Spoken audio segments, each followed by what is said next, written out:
Sir നേരത്തെ പറഞ്ഞു നമ്മൾ ഇംപ്ലാന്റിലുണ്ടാകുന്ന ഇൻഫെക്ഷൻസ്. അപ്പോൾ ഒരിക്കൽ ഈ ഇംപ്ലാന്റിലുണ്ടായ ഇൻഫെക്ഷൻ വന്നു കഴിഞ്ഞാൽ ആ ഇംപ്ലാന്റ് റിമൂവ് ചെയ്യുകയാണോ നമുക്കൊരു പ്രൈമറി ആയിട്ടുള്ള ട്രീറ്റ്മെൻറ്റ്? അല്ല, അതിന് രണ്ട് രീതിയിൽ നമുക്ക് രണ്ട് സ്ട്രാറ്റജീസാണ് നമുക്ക്. ഒന്ന്, ഇംപ്ലാന്റ് മെയിൻറ്റെയിൻ ചെയ്തുകൊണ്ട് തന്നെ ട്രീറ്റ് ചെയ്യാൻ ഒരു ഓപ്ഷനുണ്ട്. അതല്ലെങ്കിൽ നമുക്ക് ഇംപ്ലാന്റ് മാറ്റിയിട്ടുള്ള ചികിത്സയാണ്. അത് ഡിസൈഡ് ചെയ്യുന്നത് ഏത് അവസ്ഥയിൽ എത്ര നാൾ കഴിഞ്ഞാണ് ഇൻഫെക്ഷൻ വന്നേക്കുന്നത്. ഇപ്പം ഇംപ്ലാന്റ് ഇട്ടൊരു വിത്തിൻ ഒരു 1 month അല്ലെങ്കിൽ വിത്തിൻ 2 months ആണ് ഇൻഫെക്ഷൻ വന്നേക്കുന്നതെങ്കിൽ നമ്മുടെ മെയിൻ അജണ്ട എന്ന് പറയുന്നത് ഇംപ്ലാന്റ് റീറ്റെയിൻ ചെയ്തുകൊണ്ട് തന്നെ ചികിത്സിക്കുക. കാരണം അപ്പോൾ ആ സമയം കൊണ്ട് എല്ല് യോജിച്ച് കാണത്തില്ല. അപ്പോൾ നമുക്ക് ആ ഇംപ്ലാന്റിൻ്റെ ജോലി ഇംപ്ലാന്റ് ചെയ്യേണ്ടതുമാണ്. പക്ഷേ അതേസമയം നമുക്ക് ആ ഇൻഫെക്ഷൻ മാറ്റേണ്ടതായിരുന്നു. അപ്പോൾ അങ്ങനെ വരുമ്പോൾ ഇപ്പോഴത്തെ സ്ട്രാറ്റജി എന്ന് പറഞ്ഞു കഴിഞ്ഞാൽ ഹെവി ഡോസ് ആൻറ്റിബയോട്ടിക്സ് കൊടുക്കുക. അതായത് നമ്മൾ അവിടുന്ന് കൾച്ചർ എടുത്തിട്ട് അതിലുള്ള ഏതാണ് രോഗാണുവെന്ന് മനസ്സിലാക്കി അതിന് ചേരുന്ന രീതിയിലുള്ള ആൻറ്റിബയോട്ടിക്സ് ഇച്ചിരി ഡോസ് കൂട്ടി കൊടുക്കുക. അതിനൊരു പറയുന്ന ഡോസ് ലെവൽസ് ഉണ്ട്.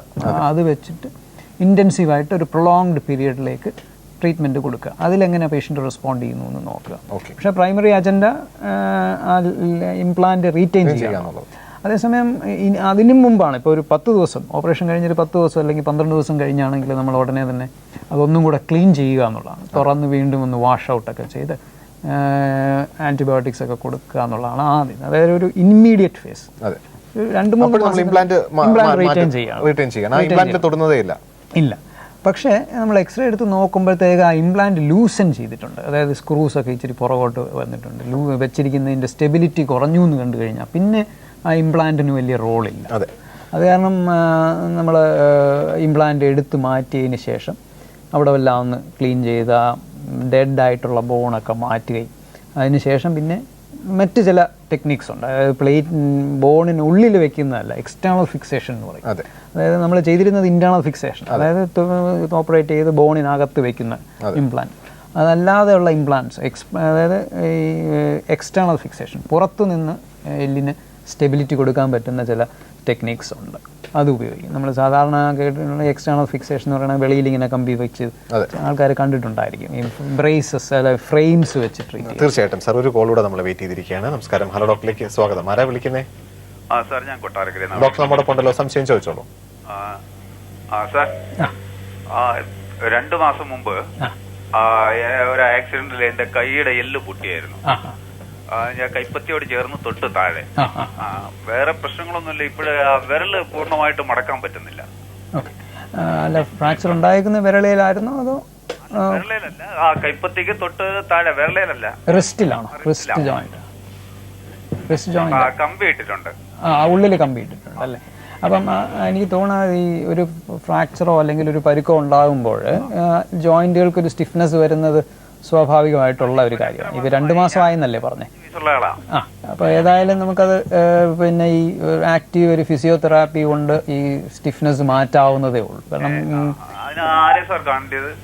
ഒരു ഫിസിയോതെറാപ്പിസ്റ്റിനെ കാണുക എന്നുള്ളതാണ്. നമ്മൾ ട്രീറ്റ് ചെയ്ത സർജനെ കാണുക. കണ്ടതിന് ശേഷം അദ്ദേഹത്തിൻ്റെ നിർദ്ദേശപ്രകാരം അദ്ദേഹത്തിൻ്റെ അടുത്ത് ഇത് നമ്മൾ ഈ സ്റ്റിഫ്നെസ് ഉണ്ടെന്ന് പറയുമ്പോൾ അദ്ദേഹത്തിന് അത് അപ്പോൾ തന്നെ ഒരു ക്വാളിഫൈഡ് ആയിട്ടുള്ള ഒരു ഫിസിയോതെറാപ്പിസ്റ്റിനെ നിങ്ങൾക്ക് റെഫർ ചെയ്യാൻ നോക്കും. അവിടെ വെച്ചിട്ട് അത് ഈ ജോയിൻറ്റ് സ്റ്റിഫ്നെസ് മാറ്റാനുള്ള ശ്രമം നമുക്ക് ആദ്യമേ തന്നെ തുടങ്ങാൻ പറ്റുകയും ചെയ്യും. ഓക്കെ, സാറിന്റെ സംശയം മാറിക്കാണുമെന്ന് പ്രതീക്ഷിക്കാം. വിളിച്ചതിന് നന്ദി. സാർ, നമ്മൾ പറഞ്ഞ ഈ എക്സ്റ്റേണൽ ഫിക്സേഷൻസിനെ കുറിച്ചാണ്. അപ്പോൾ എക്സ്റ്റേണൽ ഫിക്സേഷൻ ഒരുപക്ഷെ ഒരു ലോങ് ടൈം ട്രീറ്റ്മെന്റ് ആയി. അതായത് നമ്മൾ ഞാൻ നേരത്തെ പറഞ്ഞതുപോലെ ഈ ബോണിലുള്ള ഇൻഫെക്ഷൻസിന്റെ മറ്റൊരു പ്രത്യേകത എന്ന് പറഞ്ഞാൽ അതിന് മാറിക്കിട്ടാൻ കൂടുതൽ സമയം. നമ്മുടെ മലയാളത്തിലൊരു പ്രയോഗം തന്നെ ഉണ്ട്, എല്ലിൽ പിടിക്കുക എന്നത്. അത് അതിൻ്റെ ആ ഒരു ക്രോണിസിറ്റി, അതായത് പിടിച്ചു കഴിഞ്ഞാൽ മാറത്തില്ല എന്നുള്ള ഒരു സിറ്റുവേഷനാണുള്ളത്. അപ്പോൾ അതിനുള്ള ട്രീറ്റ്മെൻറ്റും അതേപോലെ ഇച്ചിരി പ്രൊലോങ്ഡ് ആയിരിക്കും. ഈ എക്സ്റ്റേണൽ ഫിക്സേറ്റർ എന്ന് പറയുന്നത് പിന്നെ രോഗിക്ക് ഇച്ചിരി ഒരു ബുദ്ധിമുട്ടുണ്ടാക്കുന്ന ഒരു കാര്യം തന്നെയാണ്. കാരണം അതിങ്ങനെ വെളിയിലോട്ട് തള്ളി നീക്കും. വേദന, ജോലിക്കൊന്നും പോകാനുള്ള ബുദ്ധിമുട്ട്. നമ്മൾ ചില ഫിക്സേറ്റേഴ്സ് വെച്ച് പേഷ്യൻസിൽ ജോലിക്ക് പോകാൻ പറ്റും. നമുക്ക് ഫുൾ വെയിറ്റ് ബെയറിങ് കൊടുക്കാൻ പറ്റുന്ന ഫിക്സേറ്റേഴ്സ് ഉണ്ട്. അപ്പോൾ അതിന് വെച്ചുകൊണ്ട് ഇപ്പം മോഡുലാറായിട്ടുള്ള ഫിക്സേറ്റേഴ്സ് ഒരുപാടെണ്ണം അവൈലബിൾ ആണ്. അത് വെച്ച് നമുക്ക് പേഷ്യൻറ്റിന് ഡെയിലി ആക്ടിവിറ്റീസ് തടസ്സം കൂടാതെ നടത്താൻ പറ്റുന്ന കാര്യങ്ങളും തീർച്ചയായിട്ടും സാർ. അപ്പോൾ ഈ ബോണ്ട് വന്ന ഇൻഫെക്ഷൻ വരാതിരിക്കാൻ നമുക്ക് എന്തൊക്കെയാണ് നമുക്കൊരു പ്രിക്കോഷൻ എടുക്കാൻ പറ്റുക?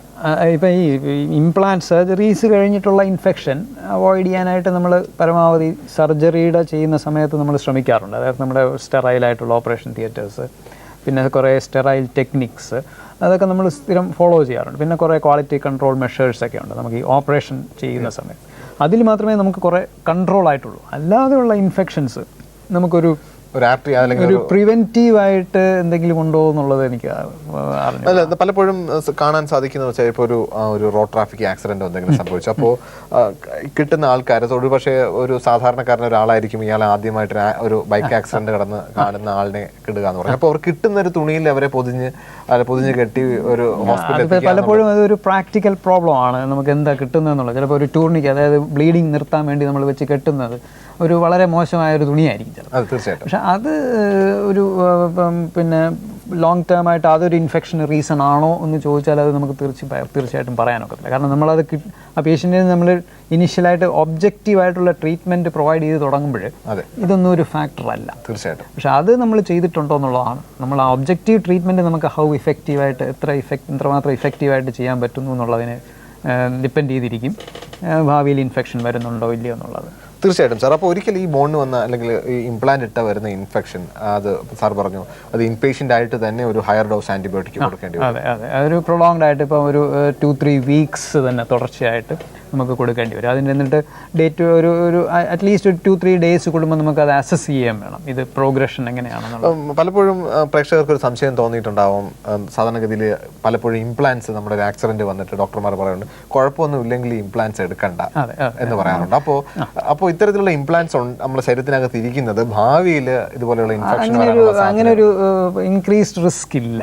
പക്ഷേ ഈ പറയുന്ന പോലെ ഒരു ഇമ്മ്യൂണിറ്റി കുറയുന്ന ഒരു സ്റ്റേജ് പേഷ്യൻറ്റിന് വരികയാണെങ്കിൽ ഭാവിയിൽ, അല്ലെങ്കിൽ ഒരു അൺകൺട്രോൾഡ് ഡയബറ്റീസ് ആയിട്ട് ഒരാൾ ഇപ്പോൾ 20 വയസ്സിലായിരിക്കും ചിലപ്പോൾ ഇംപ്ലാന്റ് ഇട്ടത്, പക്ഷേ ഒരു 50-ാമത്തെ വയസ്സിൽ അയാൾക്ക് ഡയബറ്റീസ് ഡെവലപ്പ് ചെയ്യുമ്പോൾ ഒരു പക്ഷേങ്കിൽ ഇൻഫെക്ഷൻ ഒരു റിമോട്ട് പോസിബിലിറ്റിയാണ്. അതായത് ഒരു റെയർ ആയിട്ടുണ്ടാകാവുന്നൊരു കാര്യമാണ്. കാരണം ഇംപ്ലാന്റ് ഇട്ടത് എടുക്കണ്ട എന്ന് പറയാനുള്ള കാരണം ഇട്ടതുപോലെ തന്നെയുള്ള ഒരു ഓപ്പറേഷനാണ് ഈ എടുക്കുന്നതും. അപ്പോഴും ഇതേ റിസ്ക് പേഷ്യൻറ്റിന് ഫോളോ ചെയ്യേണ്ടി വരും. അനസ്തീസിയ കൊണ്ടുണ്ടാകാവുന്നതും സർജറി സമയത്തുണ്ടാകുന്ന പോലത്തെ റിസ്കുകളെല്ലാം വീണ്ടും ഒന്നും കൂടെ എക്സ്പോസ് ചെയ്യാണ് പേഷ്യൻറ്റിന്. അതുകൊണ്ടാണ് നമ്മൾ അത്ര കീൻ അല്ലാത്തത് ഇംപ്ലാന്റ് എടുക്കാനായിട്ട്. ഒരുപക്ഷെ ശരീരത്തിനകത്ത് ഇംപ്ലാന്റ്സ് കിടക്കുന്നതുകൊണ്ട് വേറെ മറ്റുള്ള ഒരു ദൂഷ്യവും ഉണ്ടാകാറില്ല. ഒരു തരത്തിലുള്ള ബുദ്ധിമുട്ടും ഉണ്ടാകേണ്ട കാര്യമില്ല. ചിലപ്പോഴെങ്കിലും ഈ ഡോക്ടർമാർ പറയാറുണ്ട് ഒരു വർഷം കഴിഞ്ഞിട്ടെങ്കിലും ഈ ഇംപ്ലാന്റ് റിമൂവ് ചെയ്യണം എന്ന് പറഞ്ഞു. ചില ഇംപ്ലാന്റ്സ് നമ്മൾ ഈ പറയുന്ന പോലെ ഇപ്പോൾ ജോയിൻറ്റിൻ്റെ അടുത്തൊക്കെയുള്ള ഇംപ്ലാന്റ്സ് ആണെങ്കിൽ, അല്ലെങ്കിൽ ഈ പിന്നെ സോഫ്റ്റ് ടിഷ്യൂ കവർ, അതായത് നമ്മുടെ ബോണിന് ചുറ്റുമുള്ള ആവരണങ്ങൾ കുറഞ്ഞിരിക്കുന്ന സ്ഥലങ്ങളുണ്ട്. ഇപ്പം കാലിൻ്റെ മുട്ടിന് താഴെയുള്ള എല്ല്, കണങ്കാലം, ഇവിടെയൊക്കെ ചിലപ്പോൾ പ്ലേറ്റ് ഇരിക്കുമ്പോൾ അതിങ്ങനെ പുറത്ത് തള്ളി നിൽക്കുന്നത് പോലെ നമുക്ക് തോന്നും. പിന്നെ കൈ എപ്പോഴും തട്ടും, അല്ലെങ്കിൽ എപ്പോഴും തട്ടുക, സ്ക്രൂ തള്ളി നിൽക്കുക എന്നൊക്കെ തോന്നും. അപ്പോൾ അങ്ങനെയൊക്കെ വരുന്ന അവസരങ്ങളിൽ നമ്മൾ ഇംപ്ലാന്റ് എടുക്കാൻ അഡ്വൈസ് ചെയ്യാറുണ്ട്.